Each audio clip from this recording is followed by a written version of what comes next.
அழுததுக்கப்புறம் ஒரு க்ளோ வரும்னு சொல்லுவாங்கள்ல, அது உண்மைதான் போல. இப்போ தான் நான் ஊர்லேருந்து வந்த நெக்ஸ்ட் டே ஹோம் சிக்னால உட்காந்து அழுதுட்டுருந்தேன். ஸோ அப்புறம் என் ஃப்ரெண்ட்ஸ்லாம் வந்து, "என்னம்மா பண்ற?" அப்படி சொல்லி கேட்டாங்க. நான் சோகமா இருந்தத பார்த்துட்டு, என்னோடய ஃப்ரெண்ட்ஸ் கேங்கில யாருக்கிட்டயுமே கார் கிடையாது. But they rented a car just because they just wanted to make myself okay. அதனால ரெண்ட் கார் பண்ணிவிட்டு லாஸ்ட் மொமெண்ட்டில் சரி வாங்க சும்மா எங்கேனா போயிட்டு வரலாம் அப்படின்னு சொல்லிட்டு ஒரு குட்டி ரோட் ட்ரிப் பிளான் பண்ணோம். ஒரு 3 to 4 ஹவர்ஸ் என் ஃப்ரெண்ட்ஸ் கூட தான் இருந்தேன்.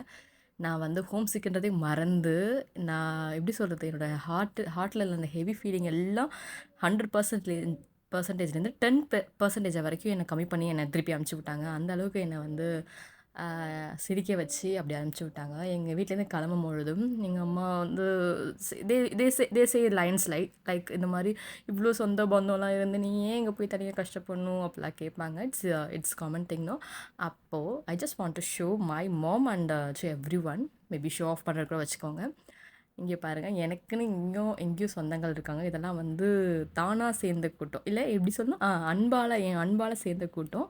ஸோ இவங்களும் எங்கே இருக்குது எனக்கு சொந்தங்கள் தான். இதுக்கு என்னென்னா, நம்ம வந்து உண்மையாக ஜென்யூனாக இருந்தால் நமக்குன்னு ஒரு நல்ல சொந்தங்கள் எங்கே போனாலும் இருப்பாங்க. அண்ட் இந்த ரெஸ்டாரண்ட் பற்றி நான் சொல்லியே ஆகணும். இங்கே ப்ரான் பிரியாணின்னு ஒன்று இருக்குது. இது வந்து தள்ளுவண்டி தானே இந்த ரெஸ்டாரண்ட் பற்றியா. இங்கே ப்ரான் பிரியாணின்னு ஒரு பிரியாணி இருக்குது. அந்த மாதிரி பிரியாணி நான் சாப்பிட்டதே இல்லை என் லைஃப்பில். அவ்வளோ டேஸ்ட்டாக டிஃப்ரெண்ட்டாக இருந்துச்சு. ஒரு மாதிரி தொக்கு பிரியாணி மாதிரி டிஃப்ரெண்ட்டாக இருந்துச்சு. ஸோ இந்த பிரியாணிக்காகவே நான் மறுபடியும் இங்கே வரணுன்னு இருக்கேன்.